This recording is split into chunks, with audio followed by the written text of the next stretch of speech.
आज हम यहाँ हमारे इंतहाई काबिल एहतराम भाई सैयद अकबर शाह जो कल शहीद हुए और आज उनका जनाजा हुआ है।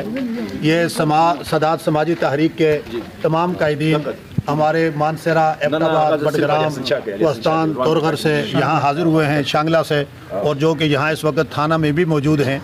इस वक्त तक जो कातिलीन हैं, कातलों को गिरफ़्तार नहीं किया गया। हम यहाँ थाना में हाज़िर हुए हैं।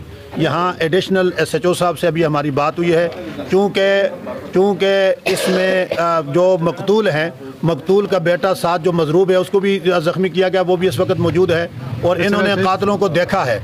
तो इसलिए हमारी इंतज़ामिया से गुजारिश है कि इन कातलों को, चूँकि कातिल जो होता है वो एक आदमी का कत्ल नहीं करता, वो माशरे का कातिल होता है, वो अमन को तबाह करने वाला होता है, और चूँकि वो पूरी इंसानियत का कातिल है, इसलिए हमारी गुजारिश है कि इन कातिलों को जो मुद्दायान की मुद्दाइयत में जिनको नामजद किया गया है उनको फौरी गिरफ्तार किया जाए। मेरी ज़िली इंतज़ामिया से भी गुजारिश है, मकामी इंतज़ामिया जो है उगी से भी गुजारिश है कि इस केस को में भरपूर किरदार अदा करें, क्योंकि ये सदात समाजी तहरीक की तरफ से ये हमारा बड़े अहम रहनुमा थे, उनकी शहादत हुई है। अगर इस पर जो है इंतज़ामिया ने कमज़ोरी का मुजाहरा किया, सुस्ती का मुजाहरा किया, तो ये कल एहतजाज के लिए भी फिर जो है ना पूरे KPK में ये सारे सदात आएंगे, पूरे पाकिस्तान में, बल्कि कराची से लेकर गिलगित तक अल्हम्दुलिल्लाह हमारी तहरीक मौजूद है। तो ये पूरे मुल्क के अंदर इसका एहतजाज का दायरा कर पाया जाएगा।